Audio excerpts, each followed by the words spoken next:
Hello and welcome to Arcade Couch, the best place to show your friends to get your game goodness each and every Monday. My name's Dylan Blight. Join me on the couch this week, Ashley Hobley. How you doing? Excited to be here for the final time this year. That's right, it is the final time this year. Also joining us, Kieran Marchant. It's the Explosion Network. We would like to take this moment to say we are an accepting and open brand within the Australian independent media sector, and would like to offer up congratulations and support to one Jeffrey Keighley for having the strength and the courage to open up about his relationship with Miss Piggy and their period of time they spent on Bora Bora.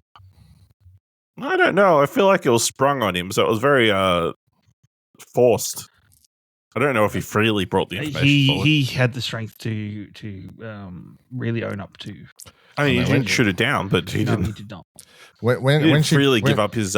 When she put her hands around him, oh no, that was some unwanted attention. Is how I took it. Like it didn't look reciprocated, you know. I don't know. You don't just go to Bora Bora with Miss Piggy not wanting something to happen.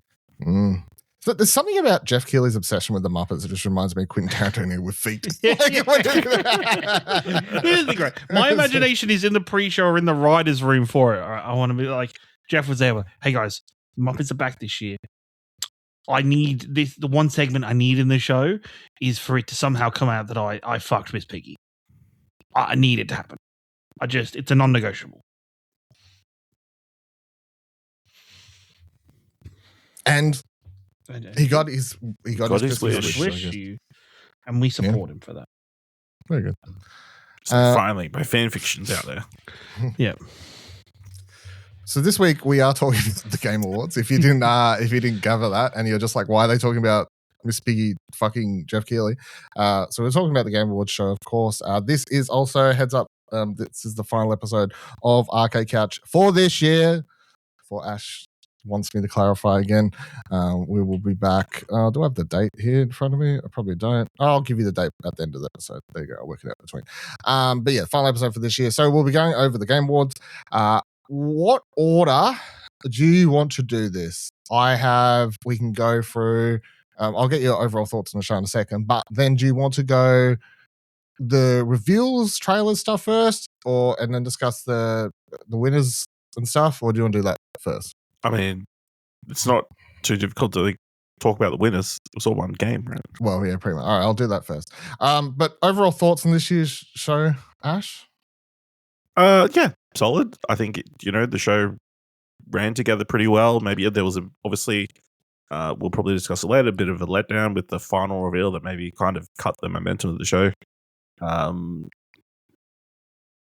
Obviously, the dominant result for a certain game, played into the whole night as well, and was it super exciting when it's probably a common theme on. Well, I'm trying to think on the Emmy Awards and the Oscars. It's been a few years since something sweet. But yeah, obviously that colored the night on an awards front, and then we've got all our basic criticism of the Game Awards from there, not presenting all the awards, certain shows being handed out on the pre-show. I do appreciate that no one was cut off. Really, even I think it was the best score where the first person spoke, and then they let the second person speak, which was a no. Yeah, the last few years. So good on them for doing that. I mean, maybe they had a couple of trailers they cut to make sure they had the extra time. But yeah, I think pretty good show overall. Yeah, I think overall I would say the same sort of thing. I think it's stuff like that the moment of being allowed to talk that made me think it was an improvement over the last couple of years, just because of that. And although I haven't gone back and watched the preview years to say this for sure, I definitely felt the pacing of reveals, trailers, and then the speeches and stuff, and also them not being cut off, made me just feel like it was a better flow of a mix of awards and recognition. At least that's how it felt to me. So as to one game winning the majority of the awards, I don't know, is what it is. It's just, you can't help it. Can't help it. Kieran, what do you think?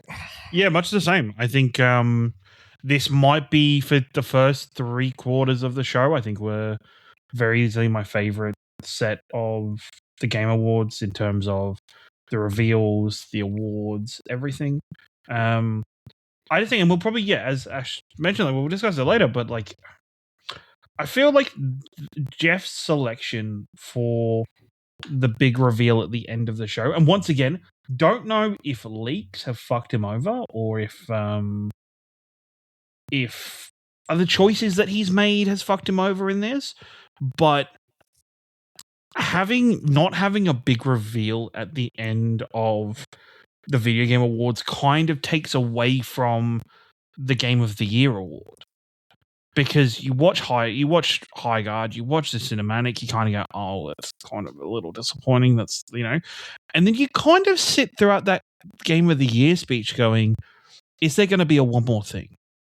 Is there going to be a bonus reveal? And you spend a lot of the time not maybe thinking about the Game of the Year award, not listening to the speech, and more building up into like your own anticipation of, is there going to be something more? Because Jeff can't possibly, like, he's done so well with all of these reveals, he can't possibly have this announcement be the last announcement for it. And then the Game of the Year awards happen, Jeff says goodbye, and then there's nothing, and it ends. And it kind of takes the air out of the show a little bit. It takes that feeling, because you then look back at the first 2 hours of reveals and you go, fuck, why wasn't just one of these slotted in there? I know that the statue leak maybe ruined the Divinity release, but fuck, you could have thrown that at the end of the show.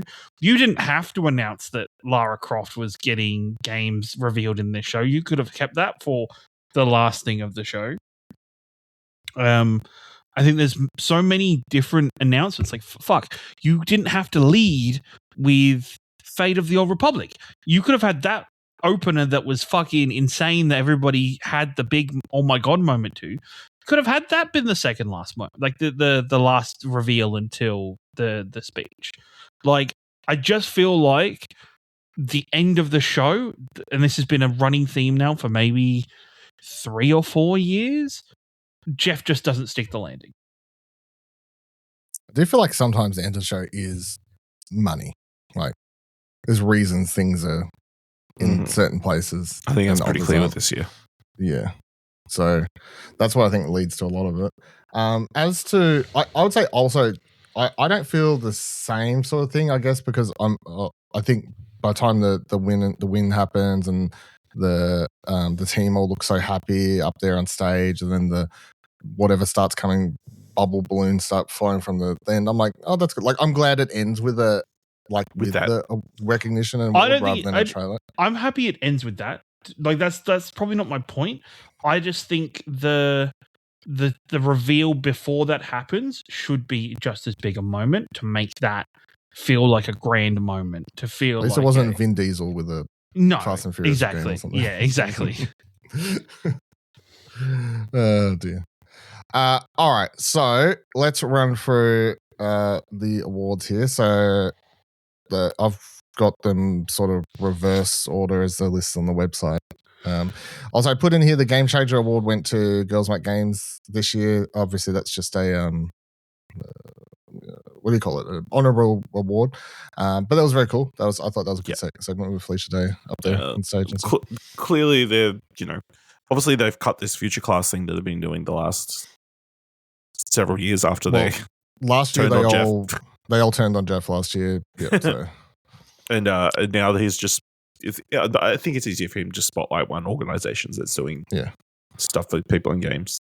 That's fine. Yeah, it was a good organization to spotlight, and I felt like it was a good way in a world where everyone turned on him for not wanting to, basically pick a side in the Ukraine war last time, and everyone was writing letters to him, and then he sort of shut down. I mean, this is a good outcome, I guess. Also, I don't think that girl knew what turnips were. Probably not. No, she didn't look. She looked very confused about that joke. Yeah. So then, Player's Voice, which is the award for player voted game of the year, basically. The nominees were Hades 2, Hollow Knight, Silksong, Monster Hunter Wilds, and Wuthering Waves. The winner was Wuthering Waves, which goes to show why player voted, audience voted awards are dumb. Yes. Yeah. Because everyone just voted for or I guess, I don't know. Well, I Fucking all of believe they had all of like China a voted. promotion. Their promotion in the game, like get a free, I don't know, gotcha thing if you vote for us in the Game Awards. Yeah, that was the most when they announced it. Everyone in the audience was just like, okay, sure. I'll quickly run through these. Best esports team went to Team Vitality. Best esports athlete went to Chovy. Best esports game went to Counter-Strike 2. Content creator of the year went to Moist Critical, who on his stream was not happy about winning. And that was quite funny. Most anticipated game went to Grand Theft Auto 6. Best adaptation, the nominees again were Minecraft Movie, Devil May Cry, Splinter Cell, Deathwatch, Until Dawn, and the winner went to Last of Us Season 2. Yeah, it's fine, right? Yeah. Out of that batch, yeah. Yeah.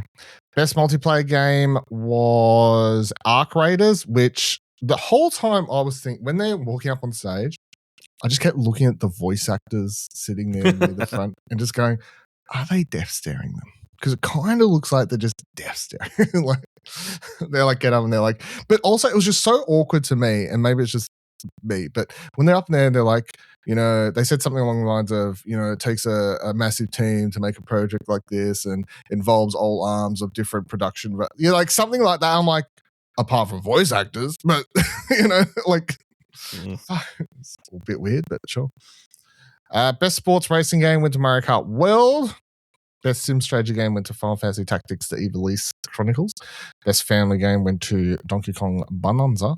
Best fighting game went to Fatal Fury City of Wolves. Best RPG, the first on this list, that'll go to Clair Obscura Expedition 33. Best action adventure game went to Hollow Knight Silksong. That's the one award it picked up after. I mean, whatever. Like, people were sort of annoyed that Silksong couldn't win more after all the hype and up to its release or whatever, but I mean, it's still good. I mean, I saw local news, and by local I just mean Australian news outlets still like writing stories like Australian game picks up award at the Game Awards, so he still gets that sort of treatment, which is nice, I guess. Best action game went to Hades 2. That was Hades 2's only win this year, but that's still good. So best IR game went to Midnight Walk. Best mobile game went to Unisami Pretty Derby. Best debut indie game went to Clair Obscura Expedition 33. Best independent game went to Clair Obscura Expedition 33. Best community sport went to Baldur's Gate 3. Best ongoing game went to No Man's Sky, which was presented to them by the entire cast of Street Fighter, the movie, which we come back to shortly. Games for Impact went to South of Midnight. I really liked this. I thought that was good. I quite enjoyed that game, so it's nice to see it win something. Innovation in accessibility, fucking hell, went to Doom: The Dark Ages, which is so funny to think that like like this hardcore first person, but it's like accessibility. Best performance. After all our talking backwards and forwards around this one, so the nominees were Ben Starr, Charlie Cox, Erika Ishii, Konatatsu Koda, Troy Baker, and Jennifer English, who went on to win for her role in Expedition 33. It was very good. She looked generally very, very happy to be winning that award, which is always nice to see someone who's. And so was Ben Starr. Yeah, and so was Ben Starr, actually, yes. So, how do you feel about that, Kieran? You happy with that after the whole annoyed about the certain people not getting it's fair enough. It was like, okay, you've acknowledged it. It'll just be interested to see in 12 months' time just who, if anybody from Dispatch, is featured in this category. Best audio design went to Battlefield 6. That is the one category that Clair Obscura Expedition 33 did not win. Best score in music went to Clair Obscura Expedition 33. Which also, they had a musical performance open the show, so that really set the tone for the whole thing. Best art direction, Clair Obscura Expedition 33. Best narrative, Clair Obscura Expedition 33. Best game direction, Clair Obscura Expedition 33. And game of the year, of which nominees were Death Stranding 2 on the Beach, Donkey Kong Bonanza, Hades 2, Hollow Knight Silksong, Kingdom Come Deliverance 2. The winner was Clair Obscura Expedition 33. Dude, Hideo really came to the Game Awards for like no reason. I cannot, like, if he was annoyed he lost, it'd be like, come on, dude, relax. Like, Jeff can't rig the game for you. Kojima didn't even announce anything. Like, where the fuck? Come on, Kojima. We all made predictions that it would do something. Yeah, and he didn't do nothing. anything. Did nothing. What's a Game Awards about? Like Hideo thing. What are we doing? You know, I would say I generally enjoyed the fact that they had everyone there. Or at least that's what they said. It seemed like they had everyone there. They were all obviously dressed up, except for fucking Charlie Cox. Charlie Cox. Yeah. Yeah. He still doesn't know about the game. Yeah, that's true. He's like, am I in it? I don't know. He was still playing it. He's like, guys, I can't just in case it's spoiled. Yeah, I'm getting through the tutorial. But yeah, it was nice. And then they had different speakers. They rotated. Like, it wasn't the same person doing, like, speaking for all their awards and stuff like that. So I felt like that sort of helped the fact that they picked up 9 of the 10 awards. It wasn't the exact same people just I think up and accepting it's interesting how the whole team was there. Just because, I don't know if you know, but, like, if you get nominated, you only get 2 tickets. Like, yeah. So they had to, like, fork out money. I guess they got nominated so many times, so maybe they got 2 for each nomination. Yeah. Or they forked out a and then bunch paid for the rest. People. Yeah. Well, no, they would have got 2 per nomination based on how they say the stuff works. So then you get, then they paid for what? Like, probably another bunch of tickets, I guess. Yeah. Which, I mean, even in their minds, like, if we're not winning, if you're nominated for 10 awards, I'm sure there's a part of you that's like, we're winning something. Like, I mean, it is good that they turned up. They won everything, because imagine being there and they're all in cosplay for their game and they went home with nothing. That would be pretty bad. Can I say they did a great job of having different people from their team accept different awards? Can I just say I just said that? So. Did you? Can I just say you zoned out and I just said that? Okay, apologies. Okay, leave that in, everyone. I did zone out for a second there. That was rude. But yes, I agree. Sorry, it's getting late. I had a moment. It's been a long day. All right, yeah. All right, let's move into trailers, reveals, and stuff like that. But before I do that, let's just quickly recap our predictions. Ashley's predictions were a new PlayStation Studios game reveal. PlayStation repeats last year's big surprise with another unannounced first-party title coming from Santa Monica Studio, Ben Studio, and Media Molecule. No. Not new quite. Trailer. Are you talking about the J.J. Abrams thing? Yeah, technically it's a PlayStation Studios game. No. But I was more specific. You can have 0.25 of a point. Cool. Quarter of a point. I probably need it. You probably need it. We have to get... Please. New trailer from Software's The Dustbloods. The serious From Software Nintendo title resurfaces with a fresh trailer in 2026 release date. Nope. Kojima reveals more cast members for his PlayStation project. A new update for Kojima's rumored PS5 game Fizznet. Not gameplay, but just a star-studded announcement. Nope. Assassin's Creed 4 Black Flag remake announced. Ubisoft officially reveals the long-rumored AC Black Flag remake, bringing back one of the franchise's most beloved entries. Neither seen nor heard. However, definitely exists. Definitely exists. I like the name that they called it. I can't remember what the name they licensed or like trademarked. Yeah, so it popped up the other day or whatever. Yeah, it was pretty good. Star Wars Zero Company trailer plus release date. A deeper look at the tactical stop motion Star Wars game along with the confirmed release date. No. NetherRealm announces Injustice 3. NetherRealm returns to the superhero fighting arena with the reveal of Injustice 3. Total points 0.25, which could, Could win. Kieran's predictions. Lies of P sequel / spin-off featuring Dorothy. NeoWiz announces its next dark fairy tale tease at the end of Lies of P, this time centered on Dorothy and a twisted take on Wizard of Oz. No. Death Stranding 2 PC port shadow dropped. Kojima appears to drop the PC version of Death Stranding 2 live during the show. Kojima did appear. I should get like 25 for that. No, I don't think that. I'm not. He did I'm in fact appear. No. He didn't even get on stage. There's no way. I didn't say where he appeared. Just being in the crowd doesn't count. I didn't say where he appeared. He appeared somewhere. I'm not. No. We're not. Leon revealed in Resident Evil Requiem. Capcom shows off a new Resident Evil Requiem trailer featuring a return of Leon S. Kennedy in the storyline. 1 point. 1 point's all you need at this stage. Max Payne remake trailer plus 2025 release window. Remedy finally unveils gameplay or a cinematic look at Max Payne 1 remake. Nope. Blood of the Dawnwalker gameplay and story trailer. The dark fantasy vampire RPG returns with a proper look at gameplay and release window. Neither seen nor heard. Prince of Persia Sands of Time remake re-reveal. After years of silence and restarts, Ubisoft brings the Sands of Time remake back from the void. What are you doing, Ubisoft? They couldn't afford.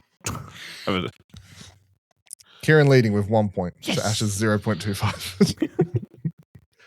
Dylan's predictions. Control 2 officially revealed. Remedy announces Control 2 with a teaser trailer. That's No. 1 point. It's not Control 2. It's no, it is. it's You cannot say even that. in It's the 1 skeptic. You point. can't. Get Oh, the fuck- no. In what world could you predict the actual title? OD gets a proper trailer. The world in which the Kojima- name was pretty much leaked, wasn't it? Get the fuck out of here. Kojima's experimental Xbox horror project OD returns with a trailer that actually clarifies the game beyond Sophie Wilson's just screaming. Nope. Half-Life returns in any form. Valve appears as Game Awards show shows something Half-Life related, ideally Half-Life 3, but at least a new spin-off. Nope. Respawn reveals its next game. Either the third Jedi game or a new title set in the Titanfall / Apex Legends universe. Nope.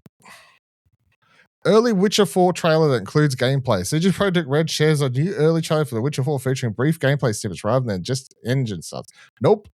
New Wolfenstein cinematic teaser. Machine Games drops a cinematic teaser for the next Wolfenstein trailer with full gameplay to come later at the Xbox Showcase. Nope. So me and Kieran end tied for first place on 1 point. Yeah, that's as good as we usually do. Yep. Yeah, I didn't But feel like you know this what? thing It's is- nice that Ash is on the bottom. It's nice. That is nice. That's yeah. nice. That's It's- nice. It's nice. He's not Yeah. winning predictions. Firm That's handshakes good. all around. Yeah. Good. Yeah, very good. All right. Game Awards reveals. Let's go through the list as they happen. So the show started with Star Wars Fate of the Old Republic. So this is a new Star Wars Old Republic game. It's been directed by Casey Hudson, who had worked on the old Knights of the Old Republic game, of course, over at BioWare. He's now left BioWare and has started his own studio. All reports state that this game is quite early in development, but they've been working on it since like the start of the year. Cool cinematic trailer. Jason Schreier said in a story that he expects it to come out around 2030. Casey Hudson then came out in a tweet and said, no, it's a ways off, but it's going to come out before 2030. Yeah, cool. Does this excite anyone? I was like, oh, yeah, that's cool, but I'll get excited when I get like gameplay or something. Oh, That's yeah. kind of how I felt. Yeah. Looks great. Looks. Yeah. It's going to be Love great no matter what. The idea of being back in that universe. So. Hopefully they don't Final Fantasy 7 it, and it's just like almost like the original games. But I think they'll probably go that No, direction. I assume it'll be, It'll be an action game. Yeah. yeah, it'll be an action RPG. Well, they said it's a single player action RPG. So it's what people want. Yeah. My only What I question think is they want. Yeah, what they think they want. Yeah, My only I question don't know is, if you noticed, Dylan, but a certain turn-based game. You said what? what? A certain turn-based game won the Game of the Year this year, so I don't know if they want action. True. That's true. That's a good point. My only question is, because all the Star Wars games usually are now canon and everything, this can't be this is where I want more Is it information. actually canon? Is this a sequel to Knights of the Old Republic? Because they didn't actually say that. I know they Or- said spiritual successor. No, Yeah, it's going which to would- be. I would say it's going to have to be a continuation.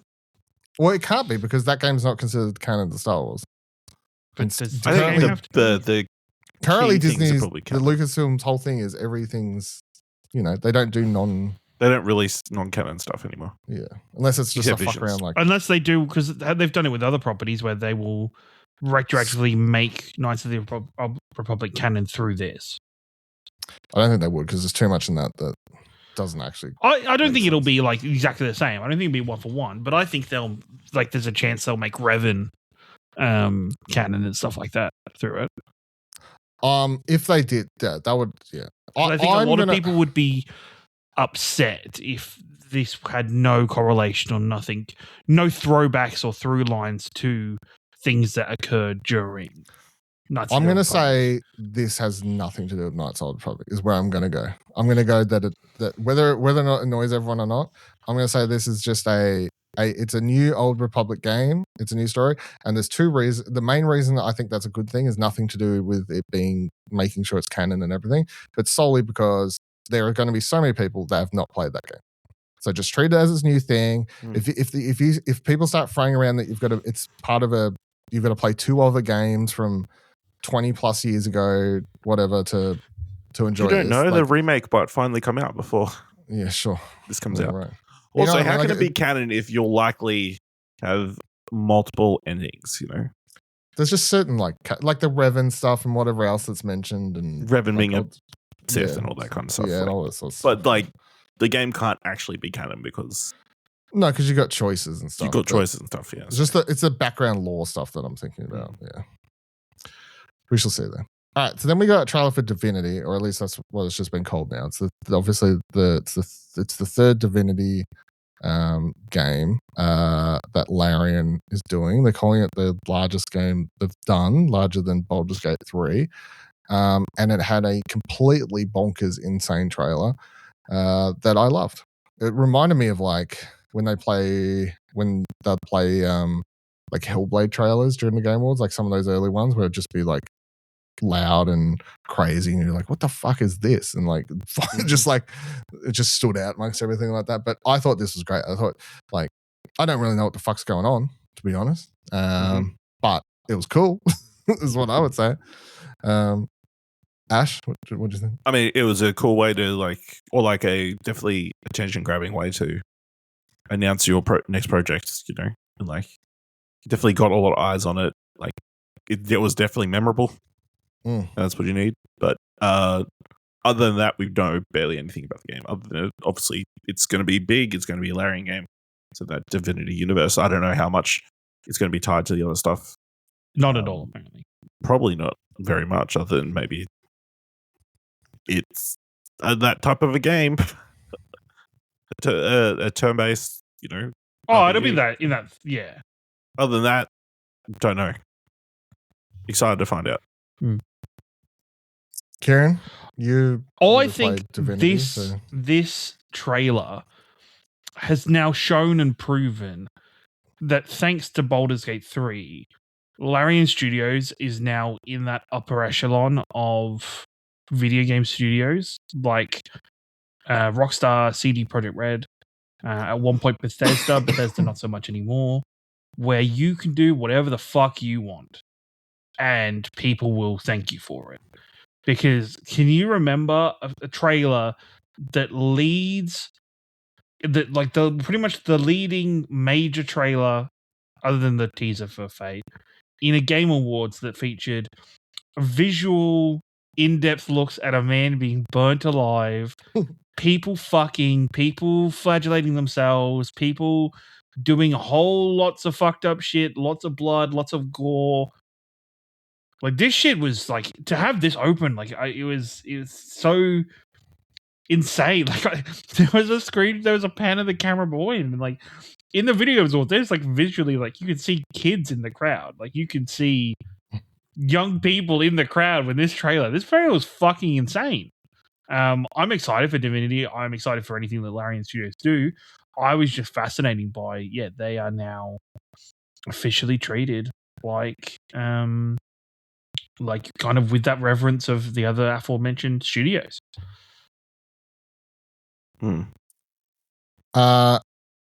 Yeah. It's I'm just assuming they've got, because this is, I was just trying to look, because so there's 1, 2, 3. Wait, look, I will say it did remind me of the Diablo expansion trailer. The one where she's like rowing a canoe or something, and then there's like, I don't know, some sort of, I think if skin gets stretched over something in like a dream or something. That was pretty gory. But I don't think that was at Game Awards. I think it was at like one of the Xbox showcases. So that's what that trailer reminded me of. It was violent. Mm-hmm. So this will be the 1, 2, 3, 4, 5, 6, 7, 8th Divinity game. Really? Yeah, because everyone knows Original Sin and Original Sin 2, which are their most popular ones. However, the list is, they started in 2002 with Divine Divinity, 2004 Beyond Divinity, 2009 Divinity 2, 2010 Divinity 2, some spin-off fucking thing, Divinity, and then 2013 Divinity Dragon Commander, and then 2014 Divinity Original Sin, 2017 Divinity Original Sin 2. So this is them returning to their baby with the most amount of money they've had to do it. So I assume there's going to be an element of this where they're like any ideas and stuff that they've potentially had forever, where they've now got just pretty much they can do whatever they want, I guess, and They're a carte blanche. that's exciting. So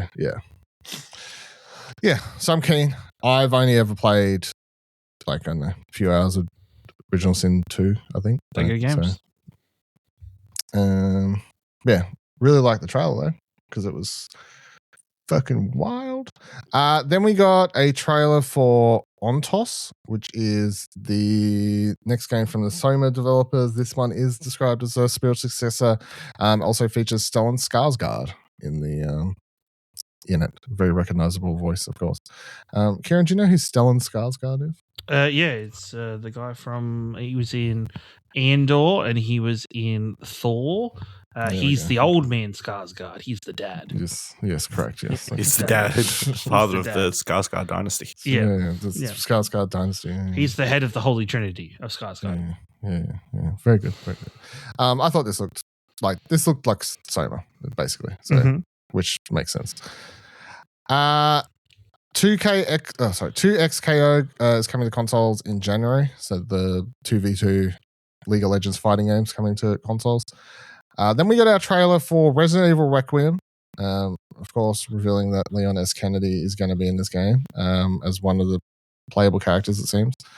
Kieran, what do you think of the trailer for this? I think it's a solid trailer. Like it reminds me of very 2017, 2018 Prey. Like it reminds me of that. I think there's a lot of character to it. There's a lot of. It's funny when I think of Soma, I don't necessarily think of lots of NPCs, lots of character interaction. So, it'll be interesting to see how this comes through. Ash, would you play this if it was at PAX? Sure. So it's going to be a fucking great game then. Yeah. Okay, I think the thing about these latest string of Resident Evil games is the it's sort of like they've played out similar to the original games to me, where it's like the first one's super more horror based, and it gets a little bit more actiony, and by the time you get to Resident Evil 3 Nemesis, it's like less horror game, more action game, and that's sort of what this seems, especially since you're roaming around the streets and stuff again. So that's what was making me think of anyway, like they've sort of amped up in a similar direction. Then we got a trailer for Order of the Sinking Star, which is a new game from Jonathan Blow, which is the guy behind Braid and The Witness. He's not put out a game since The Witness. Of course, The Witness was sort of a genre PS4 launch title, wasn't it? I don't know if it was, but put perspective how long ago it was. Yeah, it was ages ago, but it was nearly 10 years ago for sure. I think it came out 2017 or around then. So, yeah, I mean, that was a genre defining or redefining puzzle game. As such was Braid. So for puzzle fans, there's going to be a huge element of excitement for this. It's another interconnected puzzle game with multiple different things that seem to connect to each other, and you're looking at switching between different puzzles to solve the big puzzle, and it's all together. And yeah, very cool. I look forward to getting really annoyed at it, as I did with the similar sort of concept that was in, what was that one last year that I played where it was like orbs inside of orbs, Nova orbs. I can't remember the name of it, even though I liked it. Anyway, it can't come to me.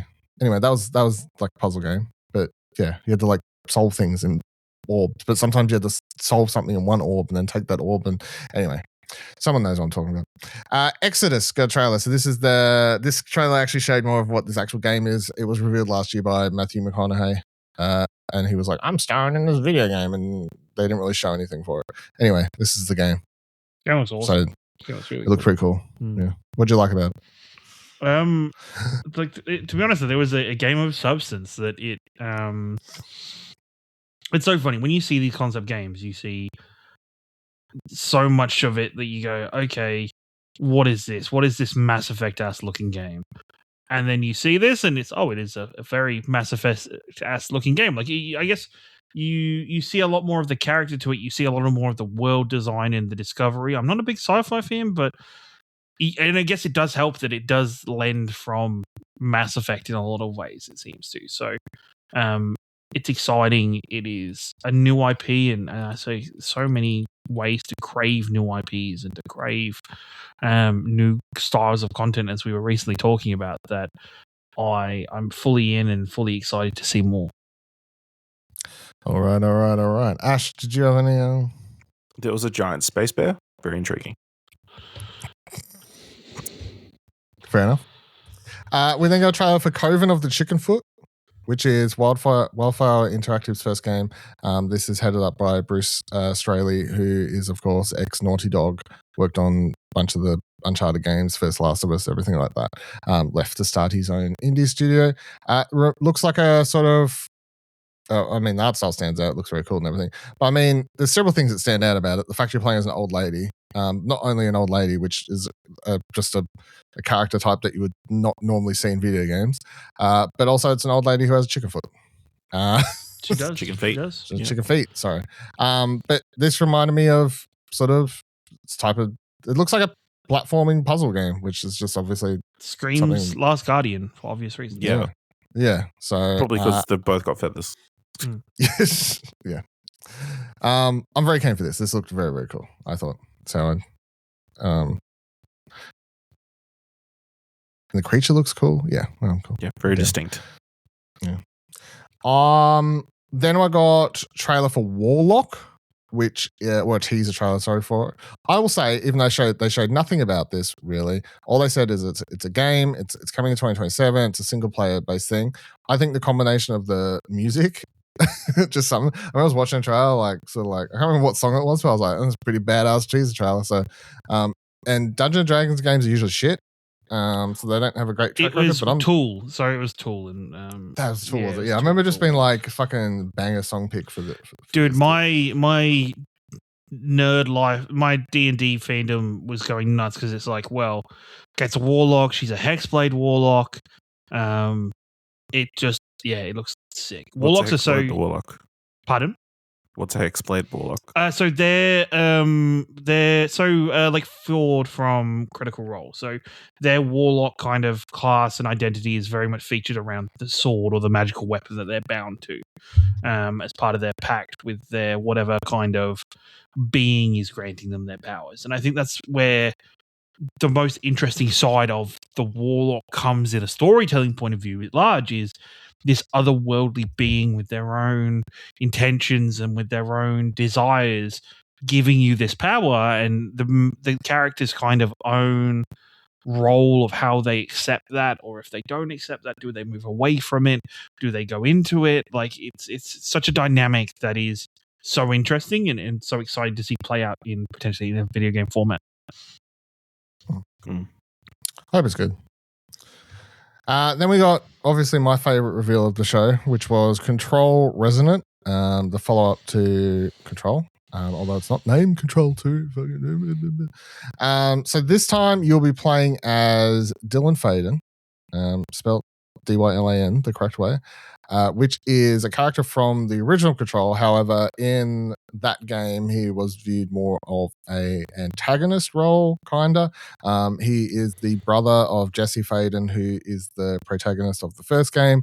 But when I'm going to say a bunch of words that make no sense, but in my short attempt to explain Control's plot, when Jesse goes to the FBC, her brother is contained there because he is one of the people who is like a psychokinetic power. They have a word for it, I can't remember it, but he's also getting controlled by the Hiss, which is really or at least somewhat controlled by the Hiss, which is the big bad, the real big bad of it.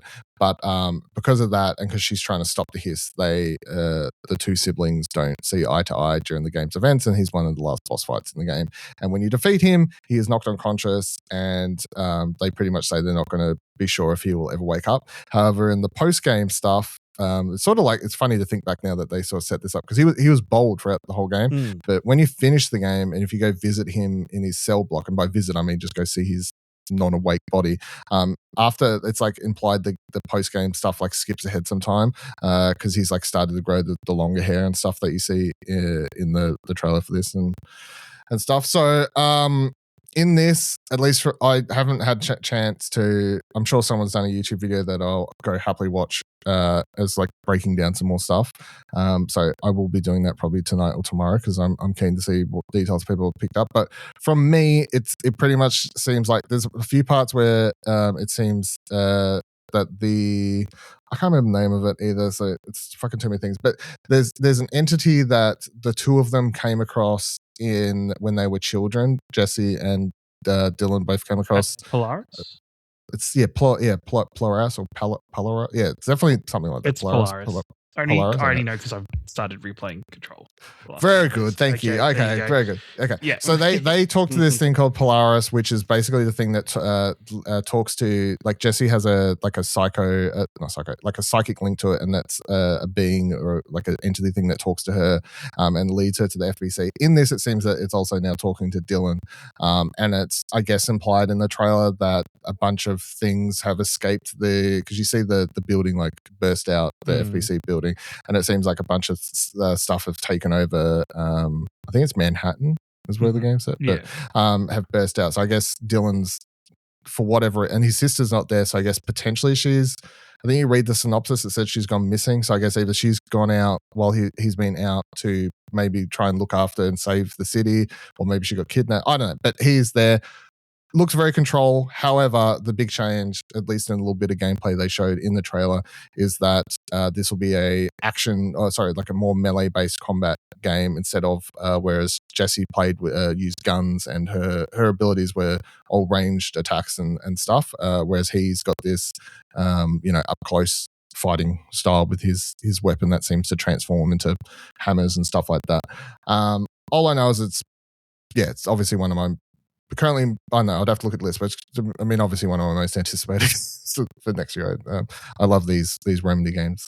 So, Kieran, did you watch the trailer and then start replaying? Literally, I watched the trailer. I was then talking with a friend who's never played it, and I was sold him on the game, and he was like, man, you are building my expectations up to it.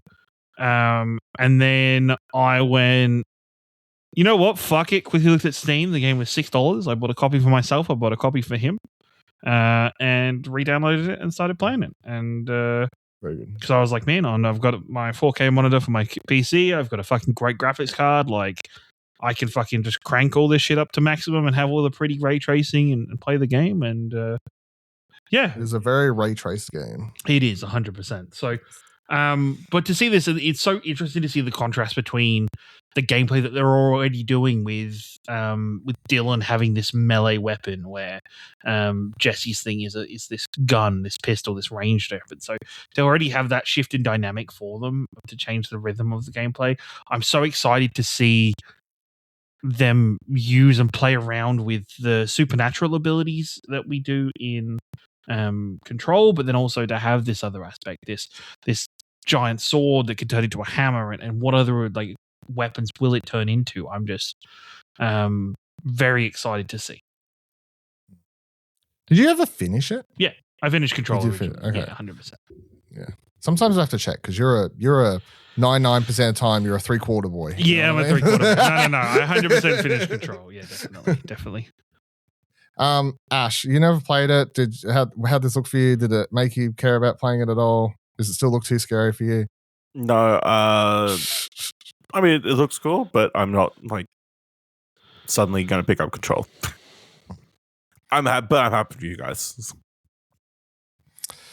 I will say, the game isn't as scary as. No, the game's not. No, it's just a commitment. It's action based. Let's fucking go. It's just trippy. I was in the Discord call when my friend started playing it, and just him losing his mind over, because he'd never played a Remedy game at all, so he hadn't even played Alan Wake or anything. So him start like, how the fuck are you in a Discord call? Get off the call. He needs to concentrate. There's too much going on. It wasn't a lot of talking, but it was just to hear his reactions of like, man, I feel like I'm been on acid. Like, I feel like I'm taking a fucking trip here. What the fuck? And I was like, yeah, this the good shit. Because even as I was just attempting to remember and explain things then, I'm like, the lore in these games are so deep, like thick. Like, yeah, it's just like you zone out. The same as like the Alan Wake games, especially the second one. You zone out, you're done. All right, then we got Gang of Dragon announced, which is the new game from Toshiro Nagoshi's new studio. He is one of the people who worked on the original Yakuza games and was there all the way up until Like a Dragon, and then left and started this new studio so he can make Yakuza. Yeah, 100%. Yep. I wish I know backstory baggage. Yeah, which people have been like sort of making the joke and stuff, but I'm like, I don't feel like it's any different than like when, say, someone works on like, say, Castlevania or some shit like that. The dude, I can't remember the guy's name. There's like the guy who worked on Castlevania, and then he left and created the game that basically looked like Castlevania. It's like, that's what you like to do, my dude. Like, it's like the story is going to be different, the characters are going to be different, but the type of game might be the same. But just whatever. Lego Batman Legacy of Dark Knight got a new trailer. This was pretty cool. It showed off Catwoman, who like, it looks very action heavy, and like, it doesn't look like, I'm still constantly surprised that the Lego games do, they care about them now, and they just don't shit out one every year that plays exactly the same, you know? Like, I'm just intrigued how it's all going to kind of weave together, because it's pretty clear that they're just adapting all the movies. Everything, yeah. Everything Batman. Yeah. Everything Batman, but then how do you go from the Joel Schumacher stuff to the Nolan stuff, you know what I mean? I don't think they'll care. They'll just... Yeah. Fine. There was also a part where Batman talks to Jeff Keighley, and that was kind of awkward, but whatever. Then we got the Street Fighter cast on stage, and they showed a little teaser trailer, I guess, before that happened for the movie. What did everyone think of the way the movie looked? Because I think it looked pretty good. I appreciate that it looked like they're committing, is how I'd put it. They're committing. It's hard. Street Fighter as a property is, as soon as you make it live action, is relatively camp and relatively over the top. So to see this come through to fruition, and then fuck, Cody Rhodes looks fucking weird as Guile, but it's like that's impossible. That haircut is impossible to make look normal. So yeah, the trailer looked good. Yeah. The shit on, I thought it was pretty good. Mortal Kombat when they came out. Yeah. Obviously, we knew what kind of the movie they were going for when they attempted to get the Philippi brothers to like make this, and then get the Eric Andre show guys to do this, like write and direct. It was definitely not going to be. Which is the teaser trailer that looks like a bunch of the Filippo brothers YouTube videos.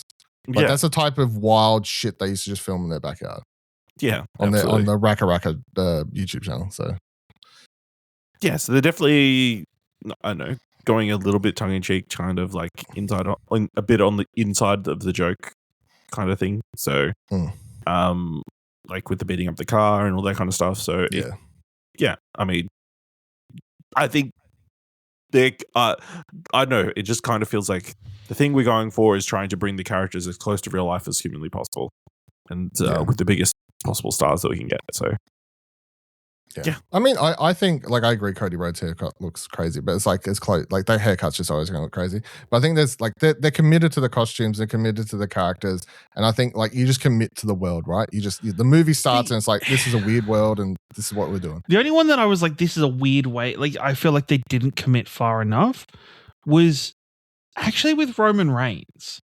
Like, he looks far too human. Like, he looks far too... I wonder if that's a him thing. Yeah, I was wondering if that's because it is Roman Reigns, it is that person. Like, if it was a lesser known actor or somebody... Oh no, Jason Momoa's committed. So, like, Jason Momoa's committed as fucking looks like Blanca. Distort me, whatever so, we want. Yeah, you look at it and you go, oh, okay, like, you could have committed a bit harder in this character design, but everybody else was cool. To the point where they found somebody to play Vega, who in real life also wears a mask. So yeah, I had to look it up when they announced the cast. He's like a singer or something, right? He's a singer. He doesn't take his mask. Country singer doesn't take his mask off. Yeah, because I remember when they announced the cast, and I did like an article, like the character versus the thing, and I was like, "Who is this?" And I looked him up, and I'm like, "There's no pictures of him without his mask off." So yeah, wild. So we got the Tomb Raider. So they announced 2 games. They you have Tomb Raider Legacy of Atlantis, which is a remake of the original Tomb Raider game. And then you have Tomb Raider Catalyst, which is going to be a new game. So Legacy Atlantis 2026, Catalyst 2027. My thoughts on this before I cut to interview is this is the second time they've remade the first Tomb Raider game. And also there's something, look, hold on. My short thoughts, I don't like it. There's something just annoying to me about remaking the same game twice. And then also something that's sort of annoying about there, because I looked it up afterwards. They're like, in press releases, basically saying Catalyst is swinging back in and taking place after Underworld. So now this game is part of the original.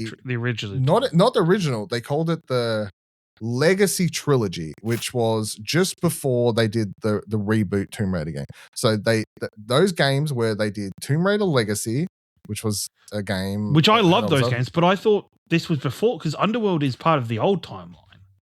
No, so this is apparently reconnecting back to that. Because the Tomb Raider Legacy... Underworld, I'm thinking of a different game. No, Underworld is. And that excites me then, because I love the shit out of those two games. Well, so they did but this trilogy included a remake of the first game. But the thing is, I would say difference, that game, that time, that was more of a remaster than a remake. No, it was a full remake. No. It was a full remake. No. I get 110% guaranteed. Because that's Tomb Raider Anniversary, right? Yep. No, Tomb Raider Anniversary was way more of a remaster than it was a remake. No, go look it up side by side. No way. They did a remaster. Like last year, they put out a remaster of, sort of thing. But yeah, so now that these games are like looping back to take part in a old timeline. Like it's not a new reboot. It's just connecting back. But this was in 2007, Dylan. Yeah, but I'm like, now, why are we remaking the same game twice? That's fine because it's fucking. It also Tomb got Raider. a remaster last year. It's fucking Tomb Raider. Fucking hell. Because it's fucking Tomb Raider and it's going to be out this year and it's going to be a good setup to get people into Tomb Raider and into fucking. You know what? No. Because this is Crystal Dynamics being like, holy fuck, everyone. We can release Tomb Raider games in a world post-Uncharted. We no longer have to have Uncharted eating our fucking breakfast anymore. We're going to have our own fucking free... Yeah. Wait until fucking Bend or whoever's working on the Uncharted game comes out. Yeah. But still, at the same time, I'm like, that's the thing that excites me. It's like, this is a post-Uncharted. This is a very different world. I see them doing a lot more because Tomb Raider 1, even when that last remaster, whatever the fuck you want to call it, that was called Tomb Raider Anniversary. It was very clearly just a look back. I think it was like the 10-year anniversary of Tomb Raider being released. It was a 10-year anniversary. It came out on PS2. Which, came on PS2 in 2007. That was PS2. Yeah, PS2 2007. I brought it for my dad, I remember. Like I'm a massive Tomb Raider fan. This is complete. I feel like this is just, hey, this is going to be the Tomb Raider game for now. For those people that didn't play the 2007, that didn't play the 1997 version, this is the entry point for Tomb Raider now. For this, so we can set everything up. We can do the groundwork for Catalyst. Because for a good so that's now a 18-year period where. The last debut or the last reboot was the gritty version. Whereas I think this is just going to be back to the Rise of the Tomb Raider.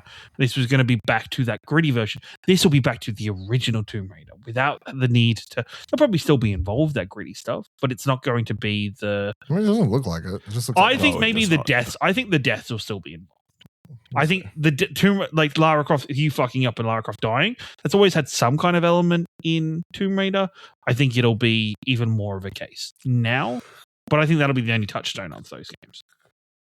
Well, I'm happy to be proven wrong, but yeah, I just was like, I can't believe that we're remaking the same game and it got a remaster last year already in the collection. Like I'm just like, I'm fucking good lord. Do you have any thoughts, Ashel? No, I mean, obviously, I've never played the first game. I've only played the... Well, you've had 4 opportunities now, so... yeah. Obviously, I only played the most recent run of games. So, I mean, it's interesting that this is, I don't know, maybe going to turn off fans of those ones.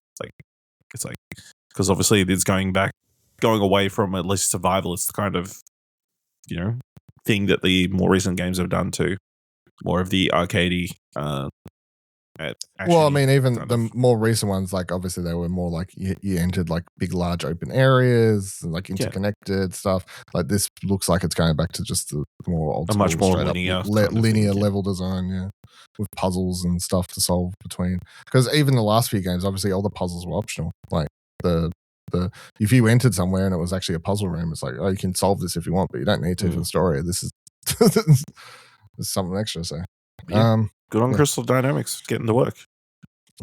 Like Perfect Dark fell through. Guess we got work on another female protagonist.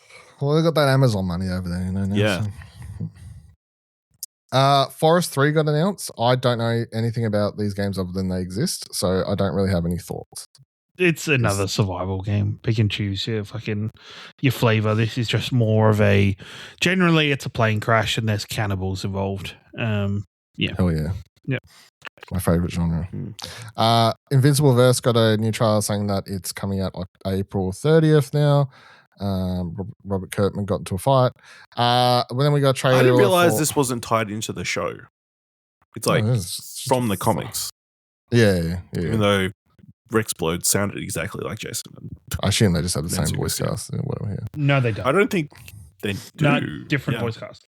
Okay. Nobody from Invincible is on this. Okay. Then got a trailer for Orbitals, which is a Nintendo Switch 2 exclusive game. Look kind of cool. It's anime as fuck. Co-op. If this was on anything else but Nintendo Switch, I'd be so excited for it. What's wrong with your Switch? No, because I sat there being like, playing a co-op game on my Switch does not. You can play it on the TV. What are you talking? You don't need to play it. But even on the TV, I'm like, I don't. You want to play it on your PC, is what you said. I want to, either my PC or my PlayStation. Because you said any other console, but then you can play this on your TV alongside your PS5. So you just want it on PC. Yeah, the thing, no. It's more the Nintendo ecosystem is the problem, not the Nintendo ecosystem for a co-op game is my problem. Not. I don't know how much online have you played on Nintendo Switch? I don't know. It was pretty. I've had none because nobody wanted to play Mario Kart World with me.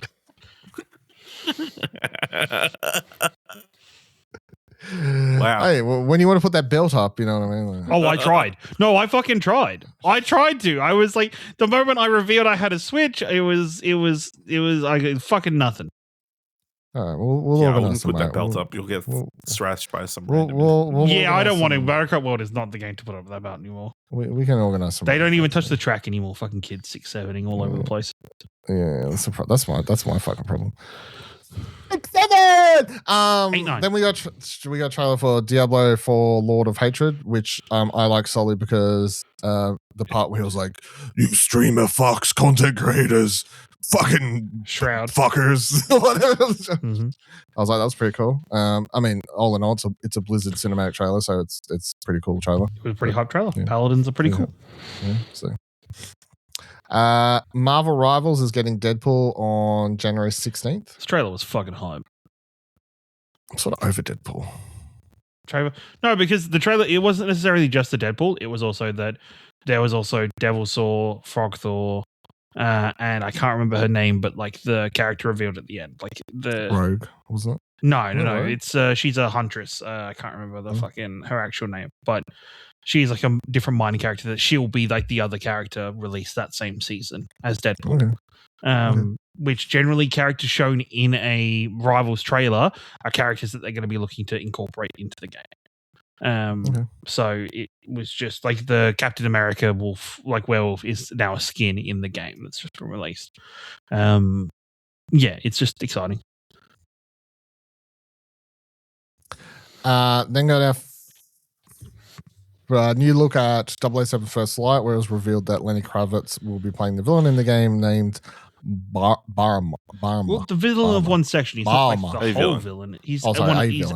Yeah, he's a villain of an area. Yeah. He's a guy. Which is pretty cool. It's the first time Lenny Kravitz has acted in a video game. So it was cool. Yeah. Then we got a new trailer for Saros. Showed a bit more story and stuff. Delayed the game also. Now this is coming out April 20th now.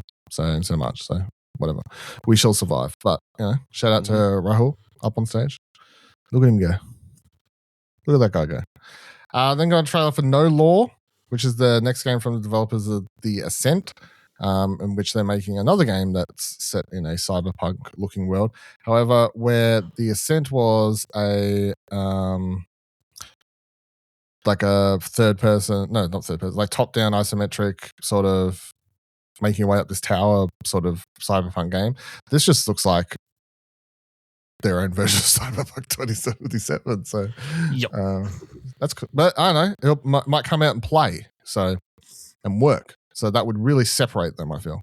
Also, this hasn't taken them 26 years to make. So, because The Ascent came out as a launch title on the Xbox. So I know. I got more like, Wolfenstein vibes or something like that. Like a first-person shooter rather than like a big RPG like Cyberpunk, but we'll see. Then David Arbor took to the stage to reveal that he has both painted many miniatures in his life and also that a Total War Warhammer 40k game is coming out. Why wasn't Lily Allen saying about that? He's such a nerd. He paints figurines. Madeline! Then we got Ace Combat 8, Wings of Faith. I don't know how I'm supposed to say this. Whatever. Also, when I was writing the news piece, it kept trying to autocorrect it. And it was really annoying. Look cool. There was lots of non-flying planes. There's lots of character stuff in the trailer and whatever. So, I don't know. Maybe there'll be a They cool definitely watched Top Gun Maverick and we needed some of those character moments as well. Yeah, we need characters. We need people to care about it.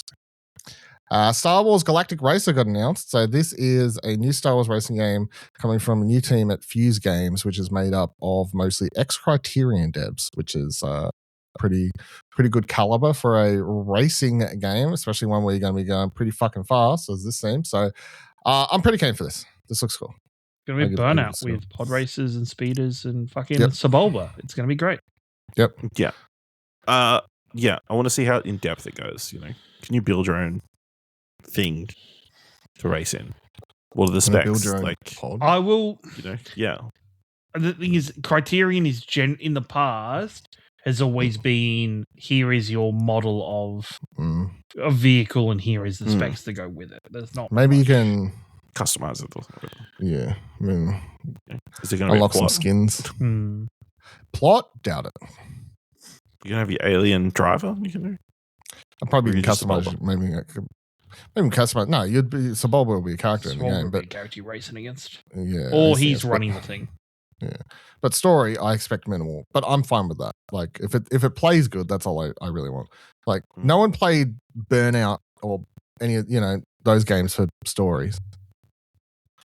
That's true. Just play it to go fast and crash. Yeah.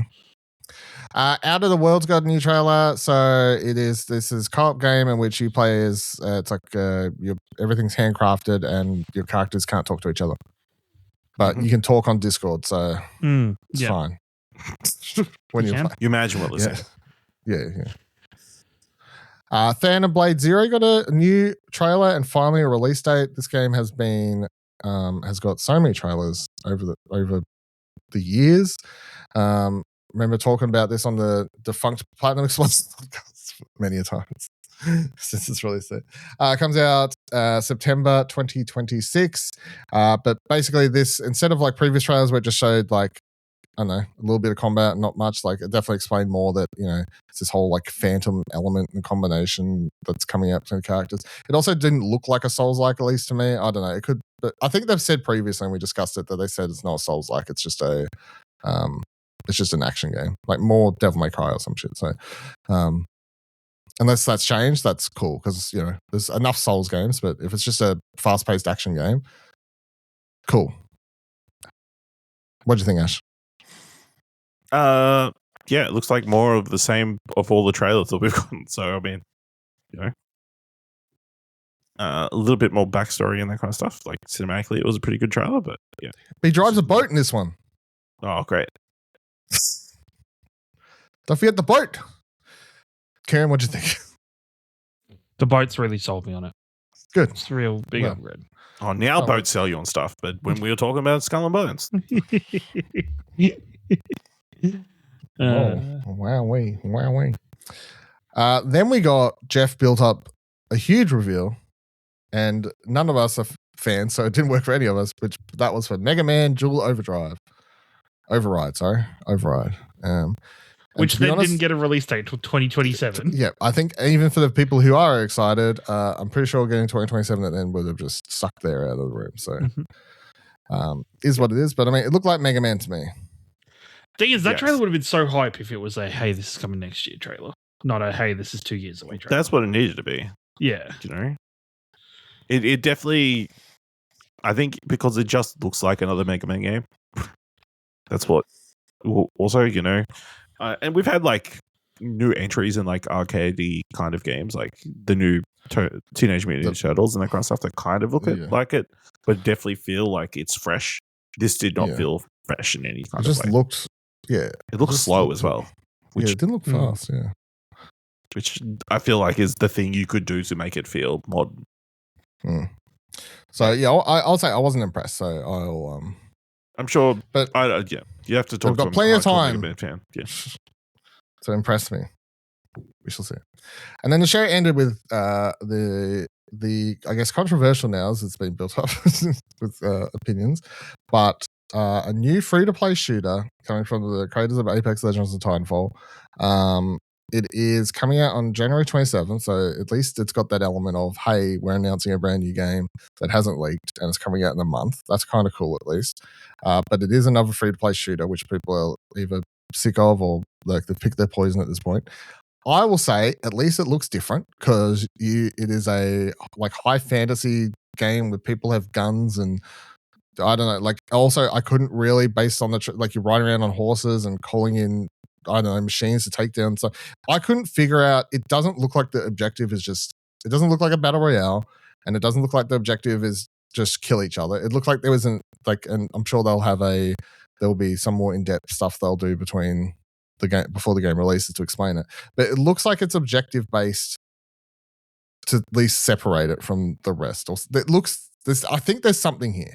I could be wrong, and they could just come out and it's like everything else we're seeing. But I just felt like the gameplay didn't look like. It looked like they were trying to do something, especially when he calls in like that big machine to like attack. Well, that just looked like it was like partially what's the boat in like Rivals and stuff, like move the cargo or whatever. It's just an escort game. Yeah, an escort kind of thing. I don't know. We'll see. Come on, Kieran. I was disappointed in this because this team's done this already. They did this with Apex Legends, except I feel like this is not coming out with that same level of polish and charm that Apex Legends came with. Well, Apex Legends was announced and then I'm pretty sure released a week later. Just like, yeah. But like there was no the thing, like, I feel like this announcement needed to be pretty much equivalent to what Apex Legends was. Apex Legends went fucking huge in its first couple of months.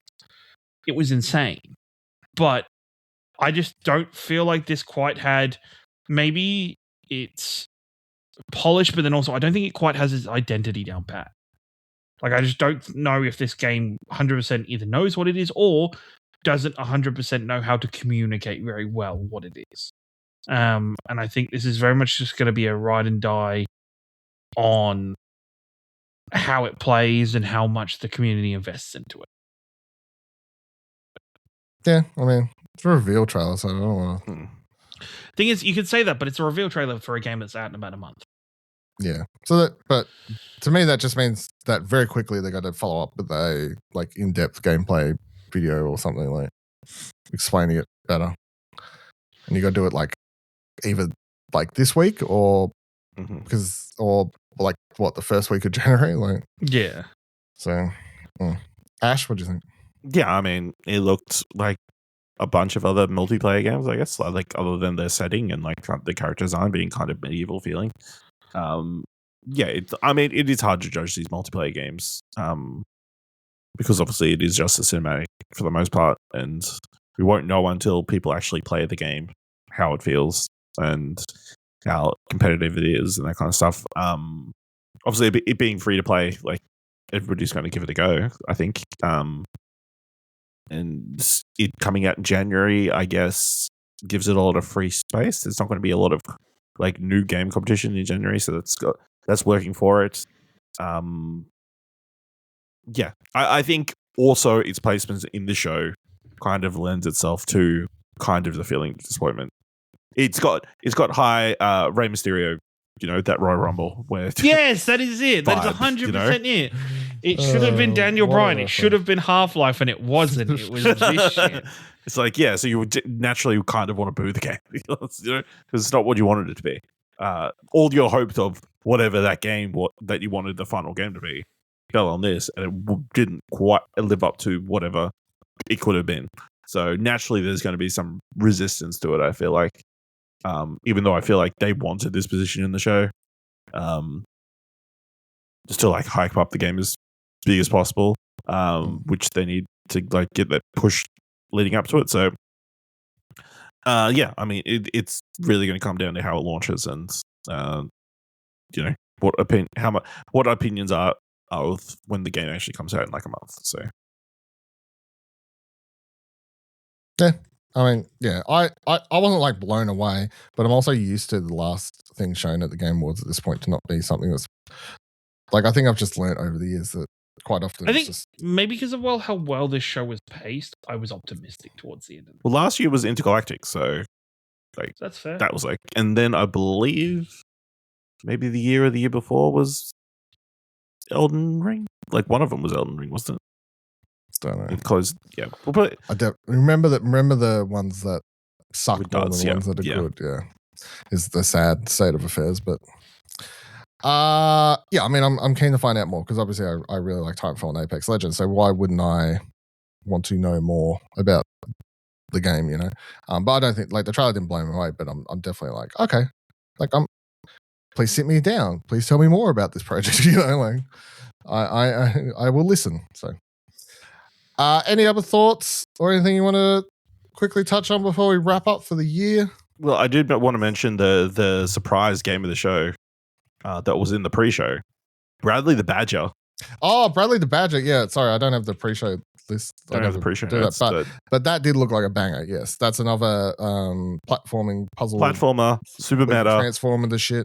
It seems like you play as a badger who's living in a game world that has game dev skills, so you can shrink yourself and stretch yourself and all that kind of stuff. Voiced by Evan Peters, and there seemed to be in the trailer was a crazy live action sequence. So I don't know if that's going to be part of the game or not. So that was really cool. Somehow in your notes you skipped over. Well, you didn't include in your notes the 4 Loop trailer from Bad Robot, which brings the Left 4 Dead guy to. How'd I forget that? Yeah.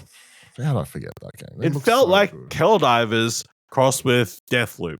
So, with Left 4 Dead kind of gameplay, So, yeah, I don't know how you got forgot. Oh, I'll never know. Because I was hyped on that one.